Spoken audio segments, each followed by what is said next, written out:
Goes past the keeper. Top and টি-20 লিগে প্রথম ম্যাচেই ব্যাট হাতেই সুযোগ পেয়ে বাজিমাত করলেন জাকির আলী অনেক। দুর্দান্ত পারফরমেন্স করে রীতিমতো ইতিহাস করলেন তিনি।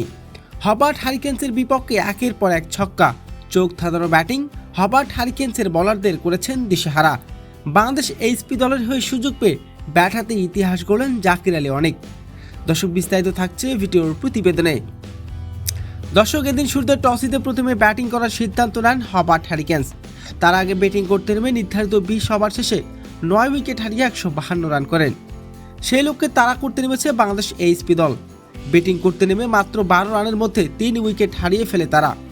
এরপর 50 রান করতে না করতে আরও 2 উইকেট হারিয়ে ফেলে টাইগাররা।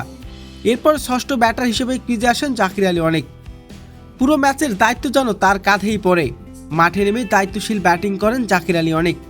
মাঠে নেমে 4 ছক্কার ঝড় তুলেন তিনি। হবার্ট হারিকেন্সের বোলারদের দিশেহারা করেন তিনি।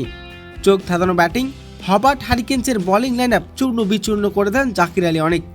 জাকির আলী এদিন মাত্র 30 বল মোকাবেলা করে 80 রানের বিধ্বংসী এক ইনিংস খেলেন তিনি।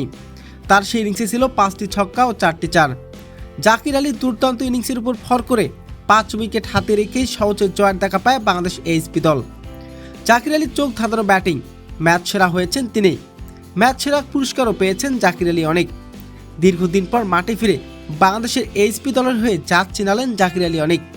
প্রিয় দর্শক, এইচপি দলে যদি জাকির আলী সুযোগ পেত তাহলে আপনার কেমন লাগতো? অবশ্যই জানাবেন আপনার মতামত।